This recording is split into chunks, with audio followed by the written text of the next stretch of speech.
Hello everyone.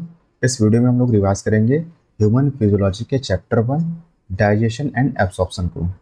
देखिए, इस video को आप लोग पूरी देखिएगा क्योंकि नीट में हर साल डाइजेशन एंड एब्जॉर्प्शन से 2 से 3 क्वेश्चन जरूर पूछे जाते हैं। चलिए हम स्टार्ट करते हैं। चलिए, हर यूनिट की स्टार्टिंग में आपको एक साइंटिस्ट के बारे में पढ़ना होता है और यहाँ पे आपको जानना है अल्फोंसो कार्टी के बारे में। ये एक इटालियन एनाटोमिस्ट थे और इनका जन्म हुआ था 1822 में। देखिए, कॉटे ने अपने साइंटिफिक करियर की स्टार्टिंग की थी कार्डियोवैस्कुलर सिस्टम ऑफ रेप्टाइल से, लेकिन फिर उन्होंने काम करना शुरू किया था। उन्होंने अपना अटेंशन दिया था मैमेलियन ऑडिटर सिस्टम पर। 1851 में उन्होंने एक पेपर पब्लिश किया था। उन्होंने डिस्क्राइब किया कि स्ट्रक्चर को डिस्क्राइब किया था जो कि बेसिलर मेम्ब्रेन पर प्रेजेंट होता है, जिसमें हेयर सेल्स प्रेजेंट होती हैं जो कि साउंड वाइब्रेशन को कन्वर्ट कर देता है नर्व इम्पल्स में। और इस स्ट्रक्चर का नाम उन्होंने अपने नाम के बाद ही रख दिया और उस स्ट्रक्चर को बोलते हैं हम लोग ऑर्गन ऑफ कार्टी। और अल्फांसो कार्टी का डेथ हो गई 1888 में। चलिए हम स्टार्ट करते हैं अपने चैप्टर्स को। Chapter 16 digestion and absorption. देखिए, जितने भी लिविंग ऑर्गेनिजम्स होते हैं सबकी बेसिक रिक्वायरमेंट होती है food. Food is one of the basic requirements of all living organism. देखिए, फूड में कुछ कंपोनेंट होते हैं, तो जो मेजर कंपोनेंट्स होते हैं फूड के वो हैं कार्बोहाइड्रेट्स, प्रोटीन्स एंड फैट्स। उसके अलावा विटामिन एंड मिनरल्स भी स्मॉल क्वांटिटी में रिक्वायर्ड होते हैं।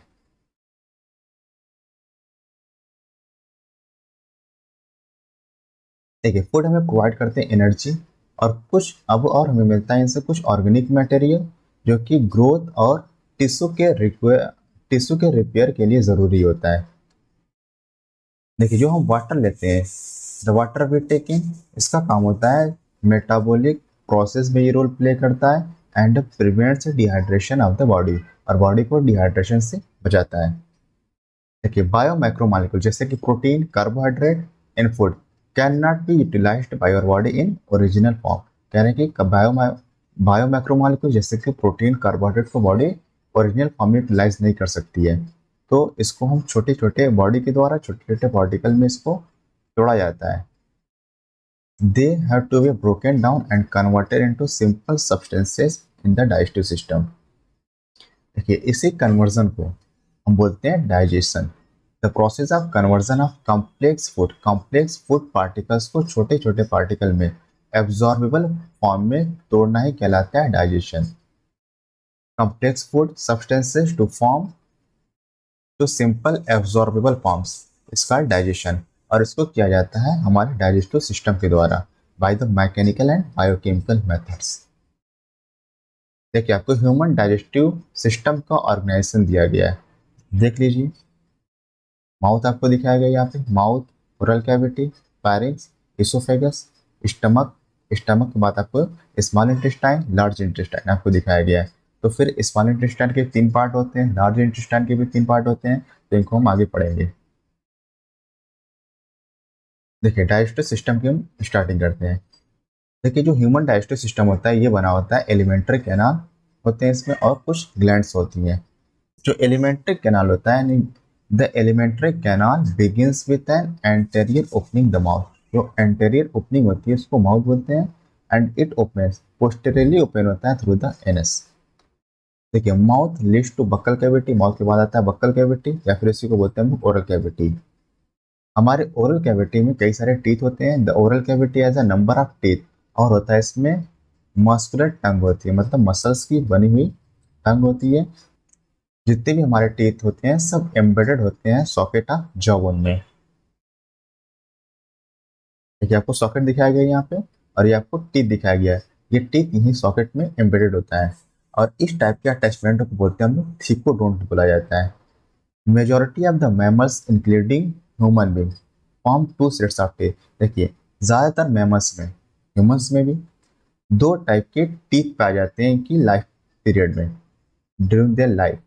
एक होता है सेट ऑफ टेम्पररी मिल्क का डेसिडुअस टीथ जो कि टूट के गिर जाते हैं, replaced by the set of permanent teeth. मतलब 2 टाइप के टीथ आते हैं, एक तो हो गया हमारा टेम्पररी मिल्क या फिर इसको बोलते हैं हम deciduous teeth, temporary milk teeth और डेसिडुअस टीथ। और जो हमारे बाद में टीथ आते हैं उसको बोलते हैं हम लोग परमानेंट और एडल्ट टीथ। और इस टाइप के डेंटेशन को बोलते हैं हम लोग डाईपायोडोंट। देखिए ह्यूमंस के अंदर 32 परमानेंट टीथ होते हैं और ये 4 डिफरेंट टाइप्स के होते हैं और इनके इस टाइप के डेंटेशन को बोलते हैं हम लोग हेट्रोडोंट डेंटेशन। तो जो ह्यूमन का डेंटेशन है वो डाईपायोडोंट, हेट्रोडोंट, ट्रिकोडोंट। ये आपसे नीट में पूछा गया। जो 4 तरह के हमारे टीथ होते हैं वो होते हैं incisors, canine, premolars and molars.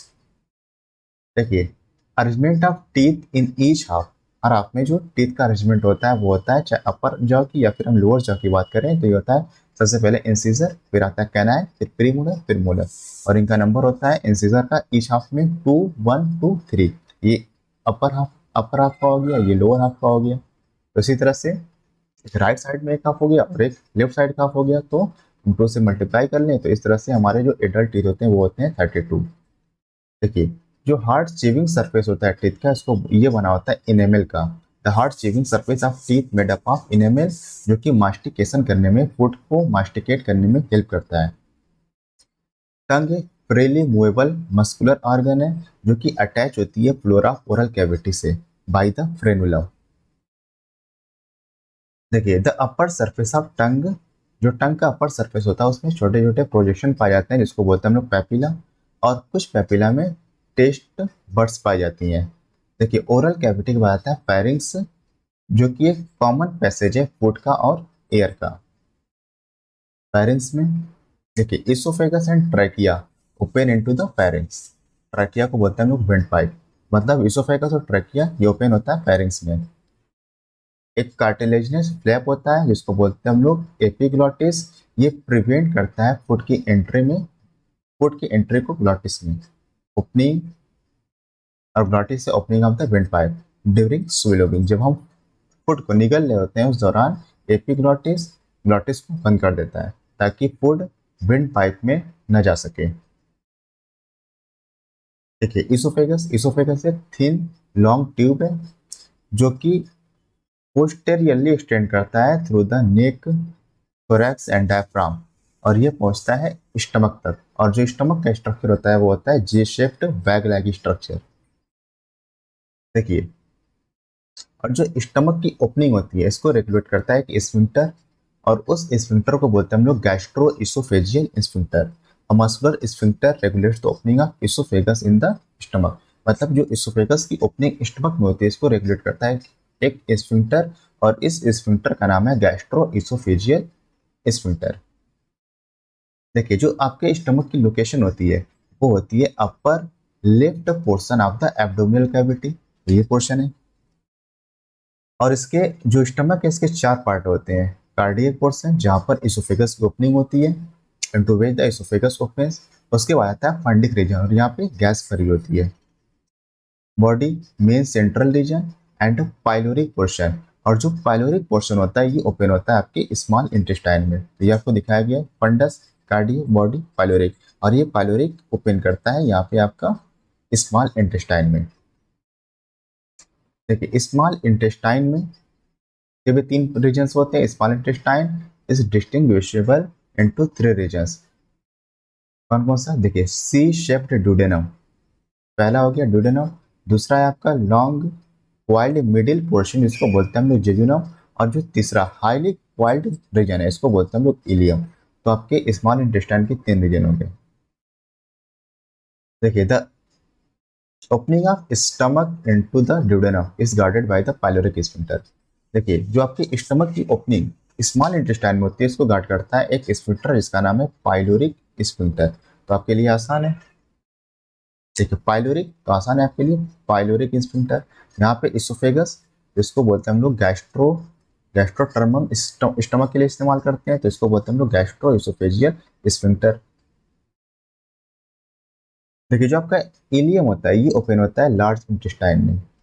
और जो लार्ज इंटेस्टाइन होता है इसके भी 3 पार्ट है, Sikkim, colon and rectum.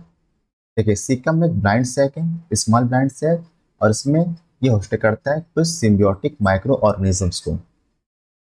Sikkim से सिकम से narrow finger like tubular projection arise होता है जिसको बोलते हैं हम लोग वर्मीफॉर्म अपेंडिक्स, जो कि एक वेस्टिजियल ऑर्गन है। और आपका सिकम ओपन होता है कोलन में। देखिए कोलन के भी 4 पार्ट होते हैं। The colon is divided into 4 parts, ascending, transverse, descending and sigmoid. तो आप फिगर में देख लीजिए यहाँ पे, देखिए आपको कोलन के 4 पार्ट दिए गए हैं, ascending, transverse, descending and sigmoid colon. एक तो डिसेंडिंग पार्ट होता है, ये ओपन होता है रेक्टम में थ्रू द एनस। देखिए जो आपकी एलिमेंट्री कैनाल की जो वॉल होती है इसोफेगस से लेकर के रेक्टम तक, इनमें 4 लेयर्स होती हैं। कौन कौन सी? हम आउटर टू इनर देखेंगे, सिरोसा, मस्कुलरिस, सब म्यूकोसा एंड म्यूकोसा। आपको यहाँ पर दिखाया गया सिरोसा, मस्कुलरिस में 2 लेयर हो सकती है, inner circular and outer longitudinal, सब म्यूकोसा, म्यूकोसा। और ये जो आपको खाली जगह दिखाई दे रही है इसको बोलते हैं हम लोग ल्यूमेन बोला जाता है। देखिए जो सिरोसा होती है ये आउटर मोस्ट लेयर होती है और ये बनी होती है मेसोथेलियम की, made up of thin mesothelium. और मेसोथेलियम बोलते हैं हम लोग इपिथेलियम ऑफ विसरल ऑर्गन्स। और कुछ कनेक्टिव टिश्यू होते हैं। मस्कुलरिस, देखिए नमी बता रहा है कि ये मसल्स की बनी होगी, तो muscularis is found by the smooth muscles usually. देखिए कुछ रीजन्स में ऑब्लिक मसल्स भी प्रेजेंट होती है, ऑब्लिक मसल लेयर में भी प्रेजेंट इन सम रीजन्स। सब म्यूकोसल लेयर जो थर्ड लेयर आपकी, ये बनी होती है लूज कनेक्टिव टिश्यू की, और इनमें होती है नर्व्स होती है, ब्लड वेजल्स होती हैं एंड लिम्फ वेजल्स होती हैं। देखिए ड्यूडेनम में कुछ ग्लैंड्स, ड्यूडेनम के सब म्यूकोसा में कुछ ग्लैंड्स होती हैं, और जो सबसे अंदर की लेयर होती है उसको बोलते हैं हम लोग the innermost layer lining the lumen of the alimentary canal is the mucosa. जो इनरमोस्ट लेयर होती है उसको बोलते हैं हम लोग म्यूकोसा। दिस लेयर जो म्यूकोसा, ये इरेगुलर पोर्स का फॉर्मेशन करती है स्टमक में, तो इसको बोलते हैं रुगी बुलाया जाता है। और स्मॉल फिंगर लाइक फोल्डिंग्स बनाती है स्मॉल इंटेस्टाइन में, इसको बोलते हैं हम लोग यहाँ पे विलाई बुलाया जाता है। देखिए the cells lining the villi produce numerous microscopic projection called the microvilli. जो आपकी विलाई होती है इनमें कुछ माइक्रोस्कोपिक प्रोजेक्शन इस तरह से निकले होते हैं जिसको बोलते हैं हम लोग microvilli, giving a brush border appearance. This modification, देखिए इस मॉडिफिकेशन से फायदा क्या होगा कि सरफेस एरिया इंक्रीज हो जाता है, जिसकी वजह से फूड का एब्जॉर्प्शन इंक्रीज हो जाएगा। This modification increase the surface area enormously. देखिए विलाइज में सप्लाई होती है network of capillaries and large lymph vessel, जिसको बोलते हैं हम लोग लैक्ट्रिस बुलाया जाता है। तो ये आपको विलाई दिखाई गई है और इसमें लिम्फ वेसल की सप्लाई दिखाई दे रही है, इसको बोलते हैं हम लोग लैक्ट्रिस। कैपिलरीज दिखाया गया आपको, आर्टरी एंड वेन दिखाया गया है। देखिए जो म्यूकोसल इपिथेलियम होती है यहाँ पे पाई जाती है गॉबलेट सेल्स, यहाँ पे पाई जाती है म्यूकोसल इपिथेलियम में गॉबलेट सेल्स, जो कि सिक्रेट करती है म्यूकस को, और म्यूकस हेल्प करते हैं लुब्रिकेशन में। Mucosa also form glands in stomach. देखिए जो आपकी म्यूकोसा लेयर होती है ये स्टमक में कुछ ग्लैंड्स का ही फॉर्मेशन करती है, जिसको बोलते हैं हम लोग गैस्ट्रिक ग्लैंड्स। और विलाई के बेसिस में, इंटेस्टाइन में विलाई के बेसिस में क्रिप्स का फॉर्मेशन करती हैं। और यहाँ पे याद रखिएगा आप, क्रिप्स ऑफ लिवर कुहन, देखिए यहाँ पे आपको दिखाया गया है क्रिप्स, इसको बोलते हैं हम लोग क्रिप्स ऑफ लिवर कुहन। देखिए जितनी भी लेयर्स हैं सभी चारों लेयर्स अलग अलग एलिमेंट्री कैनाल के अलग अलग पार्ट में मॉडिफिकेशन शो करती हैं। All the 4 layers show modification in different parts of the alimentary canal. चलिए अब समझते हैं हम लोग डाइजेस्टिव ग्लैंड्स के बारे में। देखिए जो डाइजेस्टिव ग्लैंड्स एसोसिएटेड होती है एलिमेंट्री कैनाल से वो होती हैं salivary glands, liver and pancreas. तो 3 ग्लैंड्स आपको याद रखने हैं, salivary glands, liver and pancreas. देखिए सलाइवा सलाइवा प्रोड्यूस किया जाता है 3 पेयर्स ऑफ सलाइवरी ग्लैंड्स के द्वारा। और ये जो 3 पेयर्स ऑफ सलाइवरी ग्लैंड्स हैं वो है पैरोटिड्स परफेक्ट ग्लैंड जो कि चीक रीजन में पाई जाती है, सब मैक्सिलरी और सब मैंडिबुलर जो कि लोअर जॉ में पाई जाती है, द सबलिंगुअस बिलो द टंग। और जो ये ग्लैंड्स होती हैं ये सिचुएटेड होती हैं आउटसाइड द बक्कल कैविटी, और ये अपना सिक्रेशन देती हैं, सिक्रेट सलाइवरी जूस को सिक्रेट करती हैं बक्कल कैविटी में। उसके अलावा हमको देखना है लीवर। लीवर लार्जेस्ट ग्लैंड है हमारी बॉडी की, जो सबसे बड़ी ग्लैंड होती है वो है लीवर है, और इसका वेट होता है 1.2 to 1.5 kg in an adult human. It is situated, देखिए इसकी जो सिचुएशन है वो एब्डोमिनल कैविटी में प्रेजेंट होती है just below the diaphragm, diaphragm के जस्ट नीचे पाई जाती है, और इसके 2 लोब्स होते हैं। Right lobe and left lobe. जो हेपेटिक लोब्यूल्स होते हैं ये स्ट्रक्चरल एंड फंक्शनल यूनिट है लीवर के, और इनमें जो सेल्स पाई जाती हैं इन सेल्स को बोलते हैं हम लोग हेपेटिक सेल्स, और इन ये अरेंज होती है कॉर्ड के फॉर्म में। देखिए जो लोब्यूल्स होते हैं इन पर एक थिन कनेक्टिव टिश्यू की कवरिंग या शीट पाई जाती है जिसको बोलते हैं हम लोग ग्लाइसंस कैप्सूल बोला जाता है। देखिए बाइल को सीक्रेट किया जाता है हेपेटिक सेल्स के द्वारा, और ये पास करते हैं जो हेपेटिक सेल्स सीक्रेट करते हैं बाइल, और बाइल को पास किया जाता है हेपेटिक डक्ट्स के थ्रू, और इसको स्टोर और कंसेंट्रेट किया जाता है मस्कुलर सैक में जिसको बोलते हैं हम लोग गाल ब्लैडर बुलाया जाता है।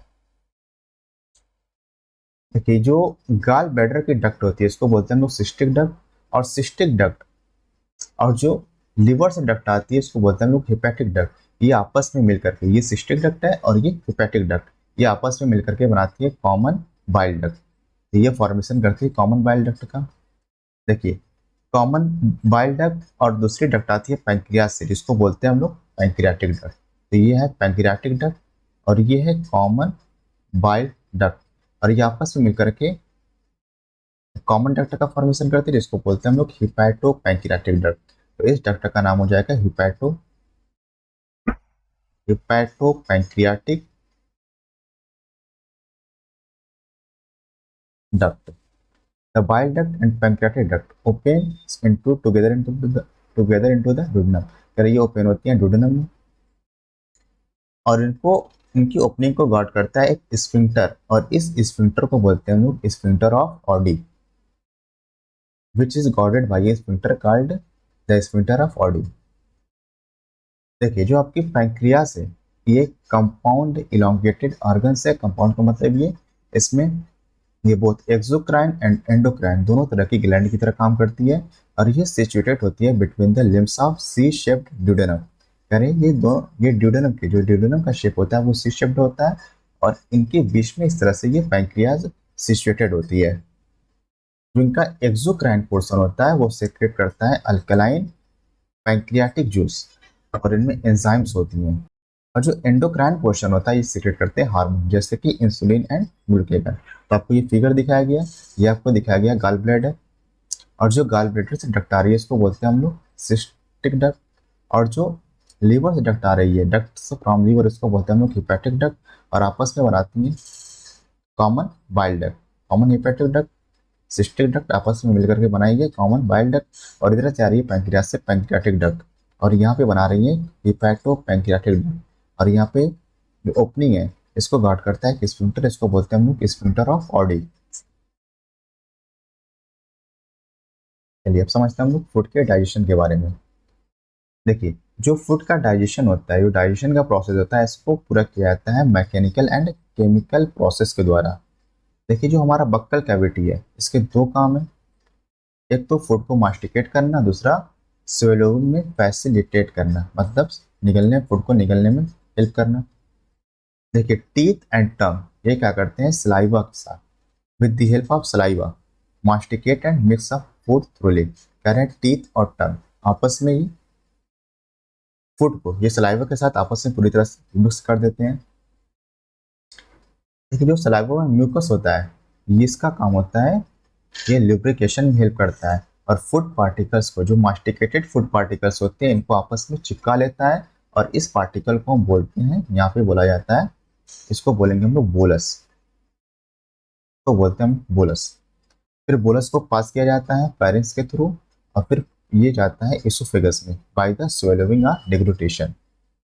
देखिए फिर बोलस को पास किया जाता है इसोफेगस के थ्रू, इसोफेगस में मस्कुलर कंट्रक्शन होता है जिसको बोलते हैं हम लोग पेरिस्टालसिस, और ये गैस्ट्रो इसोफेजियल स्फिंक्टर।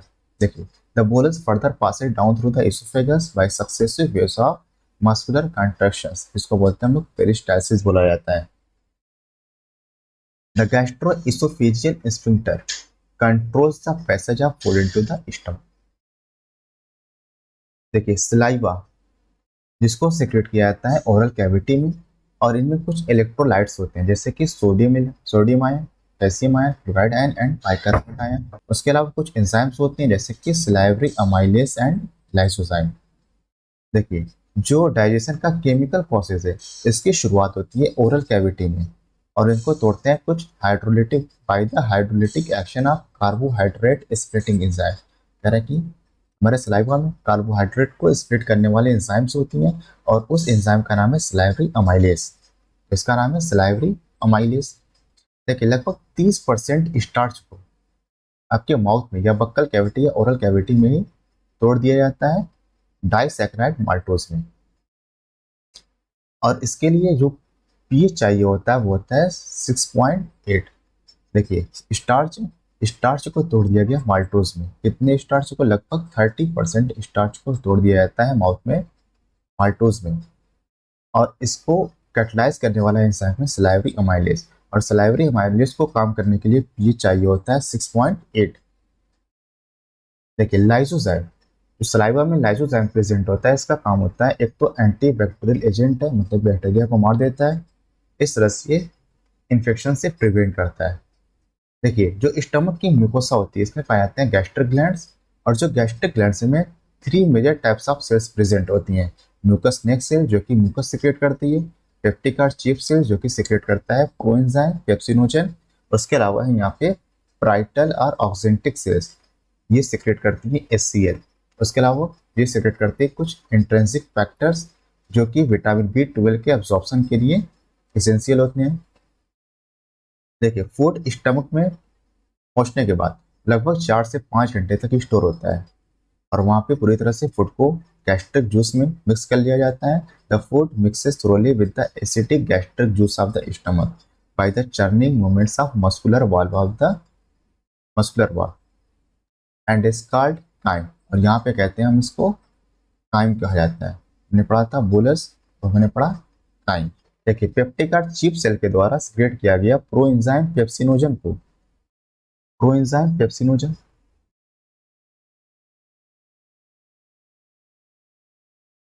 पेप्सिनोजन, और इस पेप्सिनोजन को HCl के एक्सपोजर में ये कन्वर्ट हो जाता है पेप्सिन में। पेप्सिनोजन इनएक्टिव फॉर्म है और पेप्सिन एक्टिव फॉर्म है। The proenzyme pepsinogen on exposure to hydrochloric acid gets converted into the active enzyme pepsin. और ये पेप्सिन एक प्रोटियोलिटिक एंजाइम है स्टमक का। देखिए पेप्सिन क्या करता है? पेप्सिन कन्वर्ट करता है प्रोटीन्स को प्रोटिएजेस एंड पेप्टोन्स में, और ये पेप्टाइड्स एंड डाइपेप्टाइड्स हैं। देखिए म्यूकस और बाइकार्बोनेट जो कि गैस्ट्रिक जूस में प्रेजेंट हैं, ये इंपॉर्टेंट रोल प्ले करते हैं लुब्रिकेशन में, और जो स्टमक के म्यूकोसल इपिथेलियम है इनको एक्सपोरिएशन से बचाते हैं by the highly concentrated HCl। HCl present है स्टमक में और इसका पीएच होता है 1.8। तो जो आपकी इपिथेलियम है, म्यूकोसल इपिथेलियम स्टमक की, म्यूकस और बाइकार्बोनेट्स HCl से बचाते हैं। HCl का जो जो पीएच प्रोवाइड करता है ये होता है 1.8, जो कि पेप्सिन के काम करने के लिए ज़रूरी है। ठीक है, रेनिन उसके अलावा रेनिन भी एक प्रोटीलिटिक एंजाइम है जो कि पाई जाती है गैस्ट्रिक जूस, इन्फेंट्स के गैस्ट्रिक जूस में, और इसका काम क्या होता है? ये मिल्क प्रोटीन को डाइजेस्ट करती है। Small amounts of lipases are also secreted by the gastric glands, यानी गैस्ट्रिक ग्लैंड्स के द्वारा कुछ थोड़ा बहुत अमाउंट में लाइपेजेस भी सिक्रेट किए जाते हैं।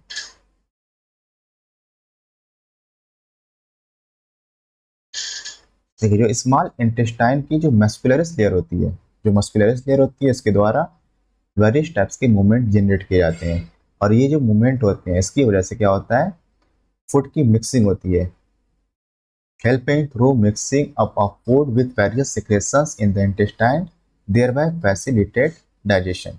देखिए बाइल, पैंक्रियाटिक जूस और जो इंटेस्टाइनल जूस होता है इसको सिक्रेट किया जाता है, इनके सिक्रेशन को रिलीज किया जाता है स्मॉल इंटेस्टाइन में।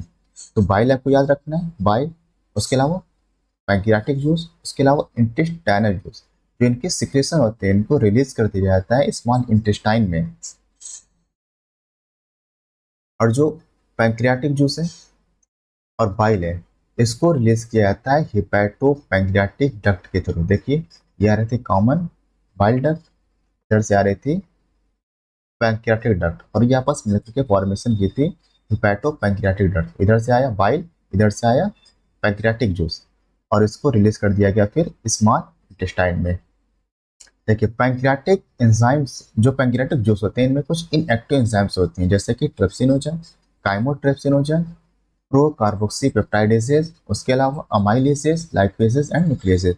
तो 6 एंजाइम आपको याद रखनी है, trypsinogen, chymotrypsinogen, procarboxypeptidases, amylases, lipases and nucleases.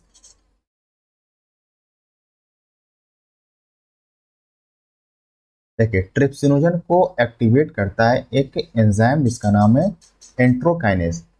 देखिए ट्रिप्सिनोजन को एक्टिवेट करता है एक एंजाइम जिसका नाम है एंट्रोकाइनेज, और इसको इनएक्टिव ट्रिप्सिनोजन को कन्वर्ट करता है एक्टिव ट्रिप्सिन में। एक्टिव ट्रिप्सिन, देखिए trypsinogen is activated by the enzyme enterokinase, और एंट्रोकाइनेज को सीक्रेट किया जाता है बाय द इंटेस्टाइनल म्यूकोसा, और ये ट्रिप्सिनोजन को कन्वर्ट करता है एक्टिव ट्रिप्सिन में। और ये ट्रिप्सिनोजन फिर क्या करता है, बाकी पैंक्रियाटिक जूस की जो एंजाइम्स हैं उनको एक्टिवेट करता है, which in turn activates the other enzymes in the pancreatic juice.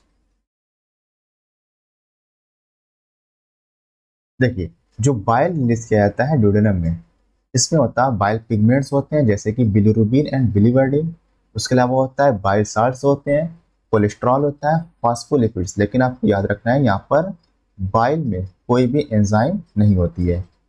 Bile का काम क्या है, बाइल का काम होता है इमल्सिफिकेशन ऑफ फैट्स, ये फैट को डाइजेस्ट करता है या फिर फैट को तोड़ता है, ये breaking down of the fats into very small micelles. Bile ये लाइपेज को भी एक्टिवेट करता है, बाइल आल्सो एक्टिवेट्स लाइपेसेस। देखिए इंटेस्टाइनल म्यूकोसल इपिथेलियम में गॉबलेट सेल्स होती हैं जो कि सेक्रेट करती हैं म्यूकस को। The secretions of brush border cells of the mucosa, along with secretion of goblet cell, constitute the intestinal juice or succus entericus. देखिए, the secretion of brush border cells of mucosa, along with secretion of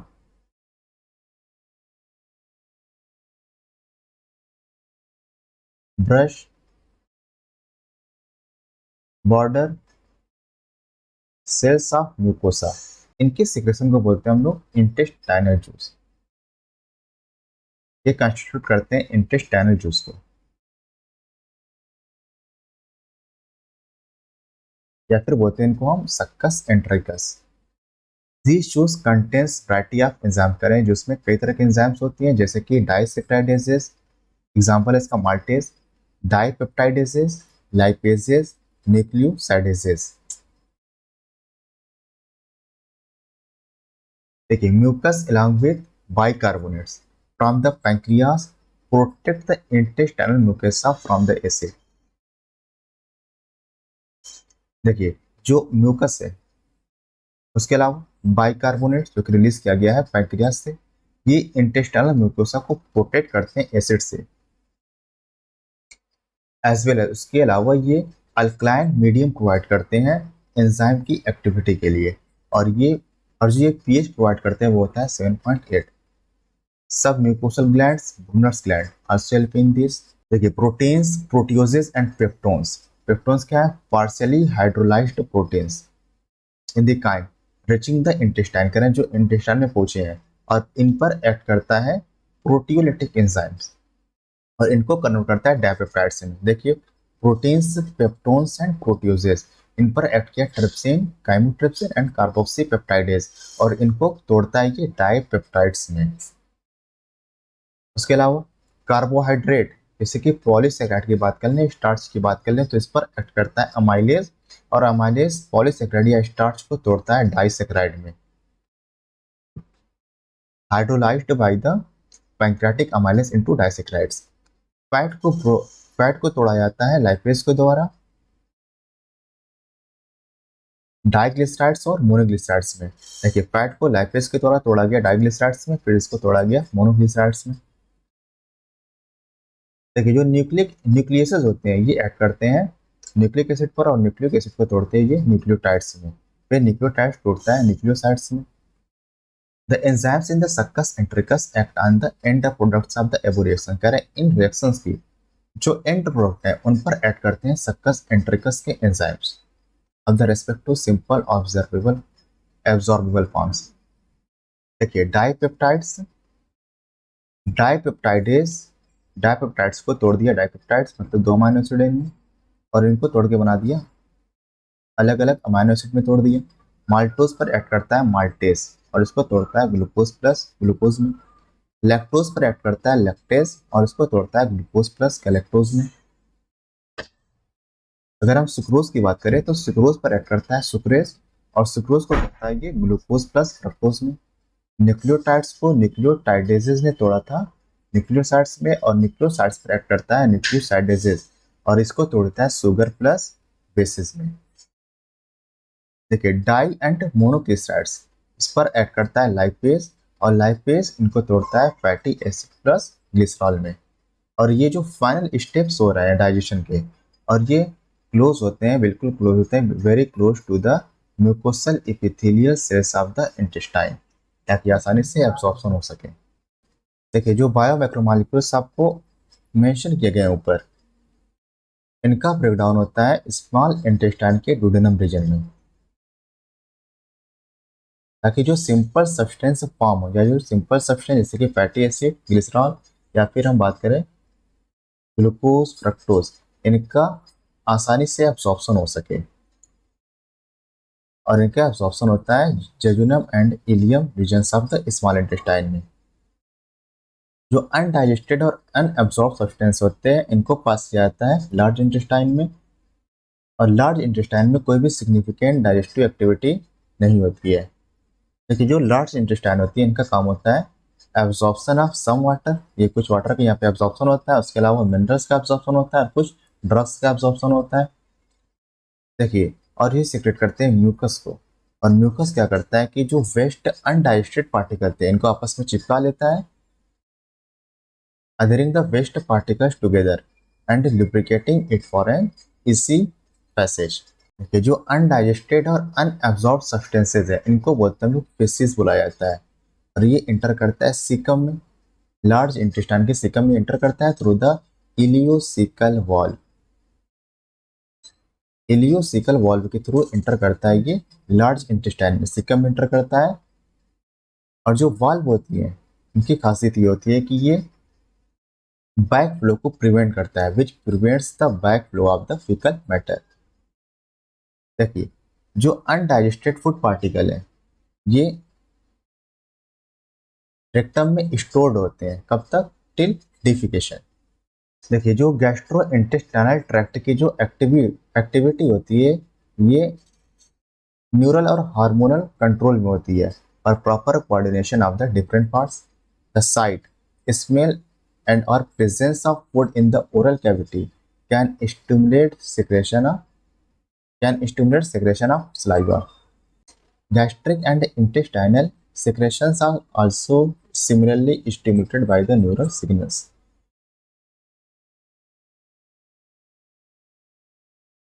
The muscular activities of different parts of the alimentary canal, कह रहे हैं जो alimentary canal की जो अलग अलग parts में जो मस्कुलर एक्टिविटी होती है इसको मॉडरेट किया जाता है by the neural mechanism both local and through the CNS। Hormonal control of the secretion of digestive juice is carried out by the local hormones produced by the gastric or intestinal mucosa। चलिए अब देखते हैं हम लोग calorific value of protein, carbohydrate and fat. देखिए इसमें कुछ नहीं पढ़ना है आपको, बस एक चीज़ याद रखनी है यहाँ पे, ये वाला पॉइंट। देखिए जो ग्रॉस कैलोरीफिक वैल्यू होती है कार्बोहाइड्रेट की वो होती है 4.1 किलो कैलोरी पर ग्राम, प्रोटीन्स की होती है 5.65 किलो कैलोरी पर ग्राम, एंड फैट्स की होती है 9.45 किलो कैलोरी पर ग्राम। उसके अलावा जो फिजियोलॉजिकल वैल्यू होती है वो होता है 4.0 किलो कैलोरी पर ग्राम, ये होती है कार्बोहाइड्रेट की। उस प्रोटीन की होती है फिजियोलॉजिक वैल्यू 4.0 किलो कैलोरी पर ग्राम, एंड फैट्स की होती है 9.0 किलो कैलोरी पर ग्राम। तो ये आपको याद रखना है, ये आपसे नीट में पूछा गया है, तो इसमें आपको बस ये याद रखना है। दोबारा समझ लीजिए, जो ग्रॉस कैलोरीफिक वैल्यू होती है कार्बोहाइड्रेट की, वो होती है 4.1 किलो कैलोरी पर ग्राम। प्रोटीन्स की होती है 5.65 किलो कैलोरी पर ग्राम। फैट्स की होती है 9.45 किलो कैलोरी पर ग्राम। और फिजियोलॉजिक वैल्यू जो होती है कार्बोहाइड्रेट की, वो होती है 4.0 किलो कैलोरी पर ग्राम। प्रोटीन की होती है 4.0 किलो कैलोरी पर ग्राम। एंड फैट्स की होती है 9.0 किलो कैलोरी पर ग्राम रेस्पेक्टिवली। चलिए अब समझते हैं हम लोग absorption of digested food products. Food का डाइजेशन हो चुका, अब इनके एब्जॉर्प्शन के बारे में हम समझेंगे। देखिए एब्जॉर्प्शन वो प्रोसेस है by which the end products of digestion pass through the intestinal mucosa into the blood and lymph. देखिए it is carried out by passive, active और फैसिलिटेटेड ट्रांसपोर्ट मैकेनिज्म। मोनोसेक्राइड जैसे कि ग्लूकोज, अमाइनो एसिड और कुछ electrolytes की बात करें जैसे कि क्लोराइड आयन, तो इनका एब्जॉर्प्शन होता है by the simple diffusion. The passage of these substances into blood depends upon the concentration gradient। मतलब सिंपल डिफ्यूजन का मतलब ये higher concentration to lower concentration की तरफ ये मूव करते हैं। उसके अलावा कुछ सब्सटेंस जैसे कि अगर हम ग्लूकोज की बात कर लें, उसके अलावा अमाइनो एसिड्स, तो इनका एब्जॉर्प्शन होता है कैरियर प्रोटीन की with the help of carrier proteins. और इस टाइप के हम ट्रांसपोर्ट को बोलते हैं हम लोग फैसिलिटेटेड ट्रांसपोर्ट। देखिए जो वाटर का ट्रांसपोर्ट होता है ये डिपेंड करता है ऑस्मोटिक ग्रेडियंट पर। देखिए जो एक्टिव ट्रांसपोर्ट होता है ये कंसेंट्रेशन ग्रेडियंट के अगेंस्ट होता है और इसके लिए एनर्जी की रिक्वायरमेंट होती है। अमाइनो एसिड्स और ग्लूकोज इलेक्ट्रोलाइट्स जैसे कि अगर हम सोडियम आयन की बात कर लें तो इसका एब्जॉर्प्शन होता है ब्लड में बाय द एक्टिव ट्रांसपोर्ट। तो क्लोराइड आयन का ट्रांसपोर्ट हो रहा है यहाँ पे बाय द सिंपल डिफ्यूजन। अगर सोडियम आयन लिखा होगा, glucose amino acid sodium ion लिखा होगा, तो इसके लिए आप आंसर करेंगे by the active transport. Fatty acids and glycerol ये इनसॉल्युबल होते हैं, ये डायरेक्टली ब्लड में अब्जॉर्ब नहीं हो सकते, इसलिए इनको इनकॉर्पोरेट किया जाता है पहले स्मॉल ड्रॉपलेट्स में, जिसको बोलते हैं हम लोग मिसेस बुलाया जाता है। और ये पास करता है, फिर ये मूव करता है इंटेस्टाइनल म्यूकोसा में। और इंटेस्टाइनल म्यूकोसा में ये रिफॉर्म होते हैं, इनको पर जो मिसेस होते हैं इन पर प्रोटीन की कोटिंग में आ जाती है, जिसको बोलते हैं हम लोग chylomicrons. Very small protein coated fat globules, जिसको बोलते हैं हम लोग chylomicrons, which are transported into the lymph vessel. फिर इनको लिम्फ वेसल में ट्रांसपोर्ट कर दिया जाता है, और यहाँ पे जो लिम्फ वेसल होती है इसको बोलते हैं हम लोग लैक्टेस इन द विलाई। फिर लिम्फ वेसल अल्टीमेटली इनको रिलीज कर देती है ब्लड स्ट्रीम में। The lymph vessel ultimately release the absorb substances into the blood stream. देखिए एब्जॉर्प्शन का जो प्रोसेस होता है ये एलिमेंट्री कैनाल के अलग अलग पार्ट में होता है। जैसे कि माउथ में, अब कुछ एब्जॉर्प्शन माउथ में होता है, कुछ स्टमक में होता है, कुछ स्मॉल इंटेस्टाइन में और लार्ज इंटेस्टाइन में। देखिए जो मैक्सिमम एब्जॉर्प्शन होता है वो होता है स्मॉल इंटेस्टाइन में, तो आप याद रखिएगा कि मैक्सिमम जो एब्जॉर्प्शन होता है वो होता है स्मॉल इंटेस्टाइन में। आपको समरी दी गई है। देखिए माउथ में एब्जॉर्प्शन होता है कुछ ड्रग्स का जो कि माउथ के कंटेक्ट में आते हैं, जो माउथ की म्यूकोसा के कंटेक्ट में आते हैं, and lower side of the tongue absorb into the blood capillaries lining them. Stomach में एब्जॉर्प्शन होता है वाटर का, सिंपल शुगर्स एंड अल्कोहल्स का। अगर हम स्मॉल इंटेस्टाइन की बात करें तो सबसे ज़्यादा जो एब्जॉर्प्शन होता है वो होता है स्मॉल इंटेस्टाइन में। तो स्मॉल इंटेस्टाइन को कहता है principal organ for absorption of nutrients. The digestion is completed here, small intestine में डाइजेशन पूरा हो जाता है, and the final products of digestion such as glucose, fructose, fatty acids, glycerol and amino acid को absorb कर लिया जाता है म्यूकोसा में। एब्जॉर्ब थ्रू म्यूकोसा के थ्रू ये एब्जॉर्ब कर दिया जाता है इनको ब्लड स्ट्रीम में और लिम्फ में। लार्ज इंटेस्टाइन में एब्जॉर्प्शन होता है वाटर का और कुछ मिनरल्स का, उसके अलावा कुछ ड्रग्स का।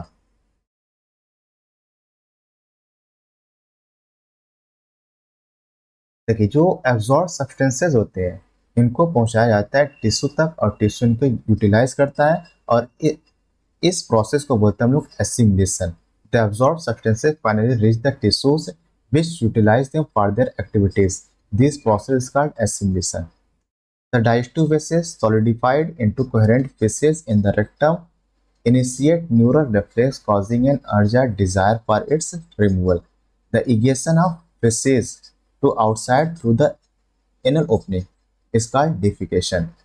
ये एक वॉलंटरी प्रोसेस है इसको and is carried out by the mass peristaltic movement.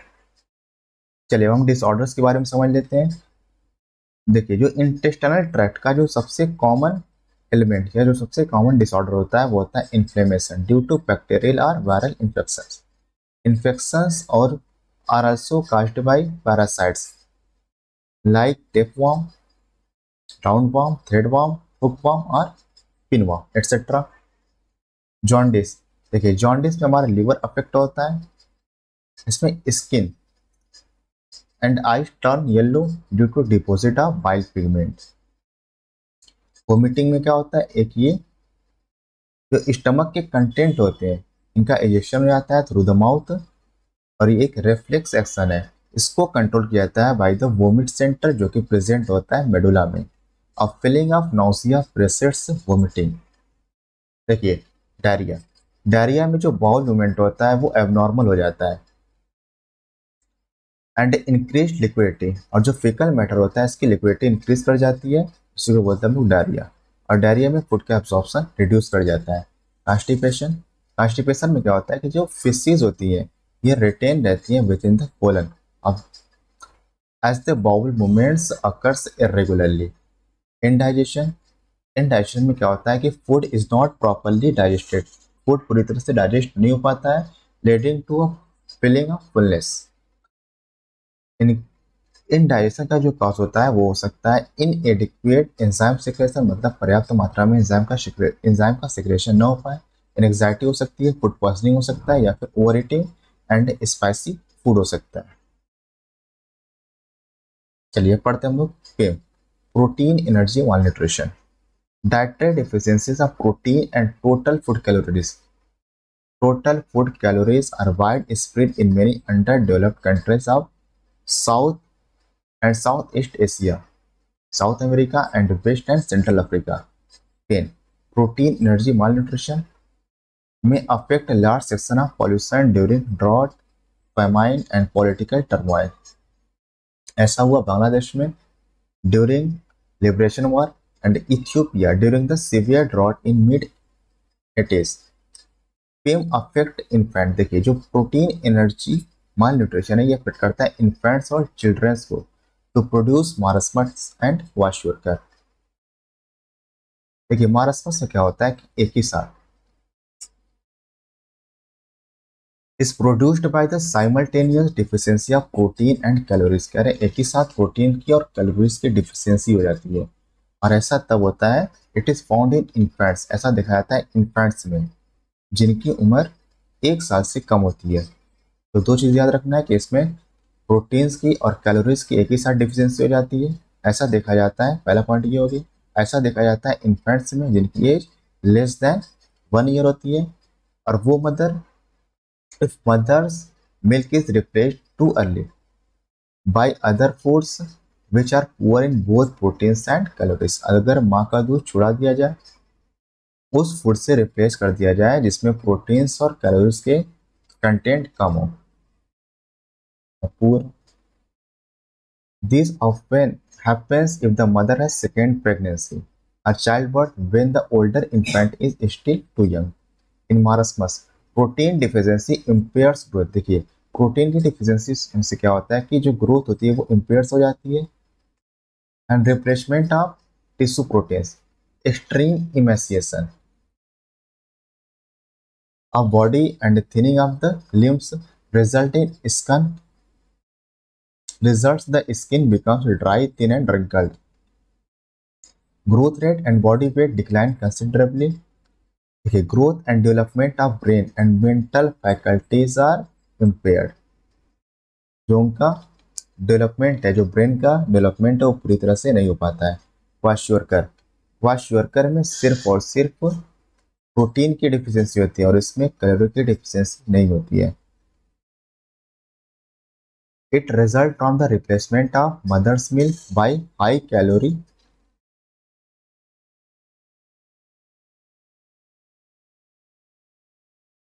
By high calorie low protein diet in a child more than 1 year after. देखिए दो चीज ध्यान रखना है, अगर 1 साल से कम उम्र हो तो वो कैसे है मारस्मस के लिए, और मारस्मस में दोनों डिफिशियंसी हो रही है, कैलोरीज की भी और प्रोटीन्स की भी। क्वाशियोरकर में सिर्फ और सिर्फ प्रोटीन की डिफिशियंसी होती है, कैलोरी की डिफिशियंसी नहीं होती है, और इसमें जो बच्चे की एज होती है वो होती है more than 1 year. Like marasmus kwashiorkor में भी वेस्टिंग ऑफ मसल्स होता है, थिनिंग ऑफ लिम्स देखने को मिलता है, failure of growth and brain development. But unlike marasmus some fat is still left under skin. कह रहे हैं स्किन के अंदर कुछ फैट बचा रह जाता है, हमें प्रोटीन तो नहीं मिल रहा है लेकिन हमें कैलोरी मिल रही है, इसकी वजह से स्किन के अंदर कुछ फैट बचा रह जाता है। Moreover extensive oedema and swelling of the body parts are seen. कह रहे हैं इसके अलावा कुछ हमें एडिमा देखने को मिलता है और बॉडी पार्ट्स की स्वेलिंग देखने को मिलती है। तो ये आपका चैप्टर कंप्लीट हो गया। अगले वीडियो में पढ़ेंगे हम लोग chapter 17 breathing and exchange of gases. इससे पहले अगर आपको वीडियो अच्छा लगा हो तो वीडियो को लाइक कर दीजिएगा, चैनल को सब्सक्राइब कर लीजिए ताकि जैसे ही वीडियो अपलोड हो फौरन आपको नोटिफिकेशन मिल जाए। Thank you.